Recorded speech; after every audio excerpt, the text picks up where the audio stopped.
Hi, it's me again. It's morning now. I was up until 2 a.m. trying to be funny last night.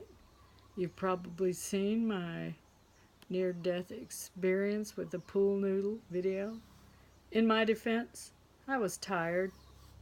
I had changed clothes and rooms and approaches way too many times. I woke up this morning and a whole bunch of new funny stuff was there.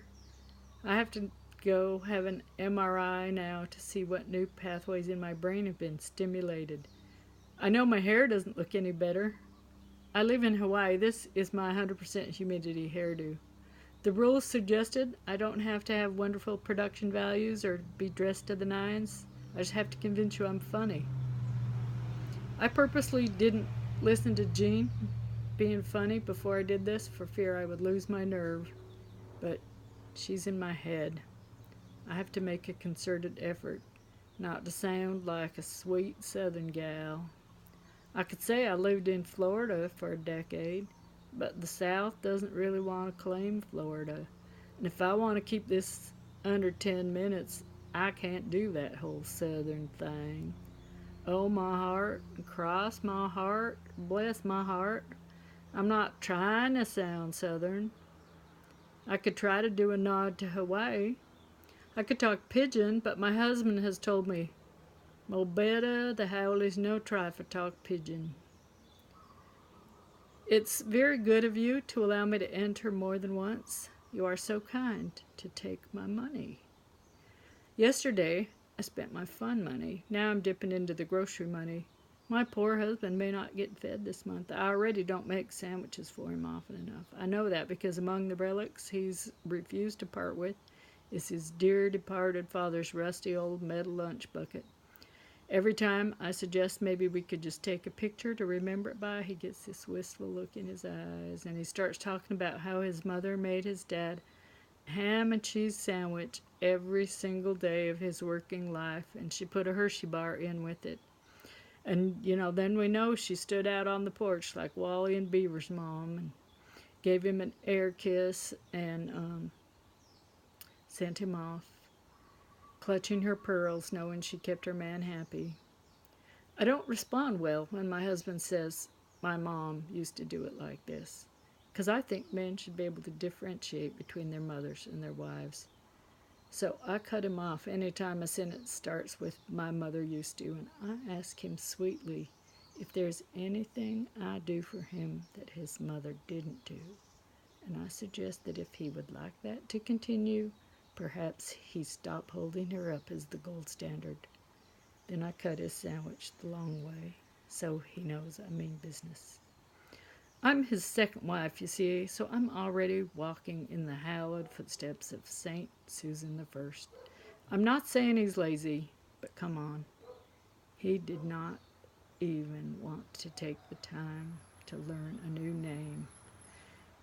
In 19 years of marriage, I don't think I ever made him a lunch.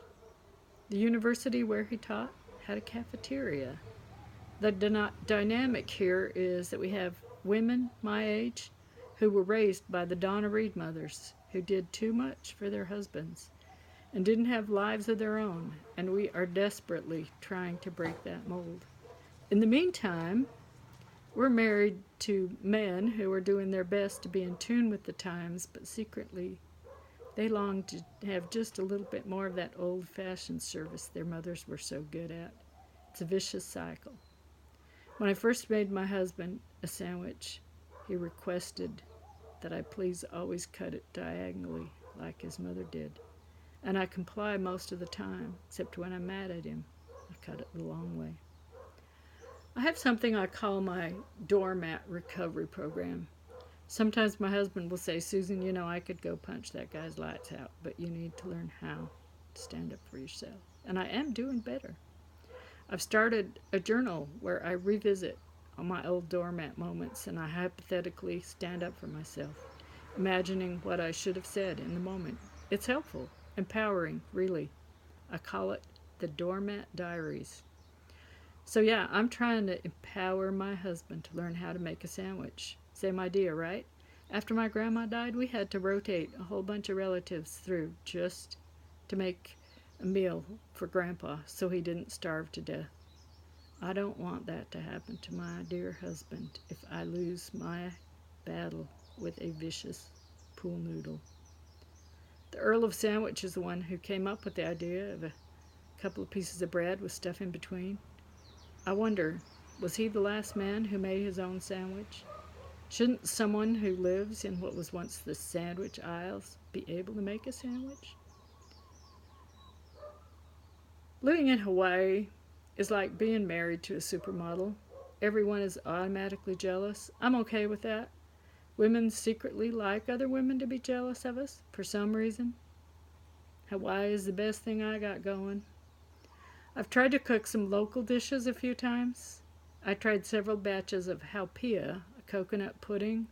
I don't know what I did wrong, but I finally gave up, called whatever I had made haole pia, and I went back to stuff I know how to make.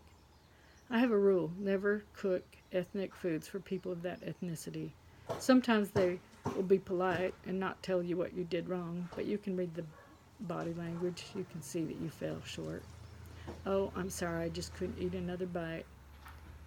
I don't believe in setting myself up for failure. I get enough of that on my own. It's enough of a struggle making our family come together. We are what they call a blended family. Who came up with that term? Because, hey, I have had that blender cranked all the way to puree and things still weren't running that smoothly.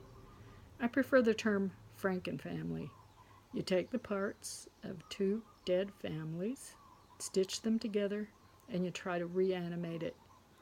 I don't know of any pieced together family of this nature that doesn't lurch around a little bit. If they don't, they're just hiding it well. Trust me, they are lurching behind closed doors. I'm an imperfectionist. The function of perfectionists is to make the rest of us feel like losers.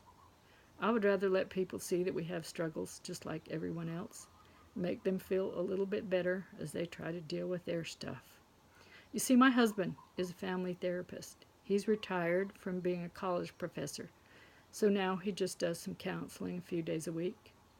There's a thing called transference where women develop a crush on their counselor. I imagine that many of the women who talk to my husband are having marriage struggles. He might be the first man who has really listened to them, validated them, and he's a good-looking man. He has hair. Sometimes I know women are wistful. You are so lucky. I wish I had a husband who was so sensitive and would listen to me. Sometimes I want to say, hey, he doesn't have time to listen to me. He's too busy listening to all of you. I may have my Donna Reed rebellion going on, but when he comes home, there's a look he has that says his crapometer is full. I just hand him the television remote and let him have a little audio-visual therapy. Make him a sandwich, and I cut it diagonally. It's true. I don't want you to think I don't think my husband is awesome squared, and he does listen to me. He knows my signals. If I stretch out on the sofa with my feet pointing toward the TV, he tries to find something we would enjoy watching together.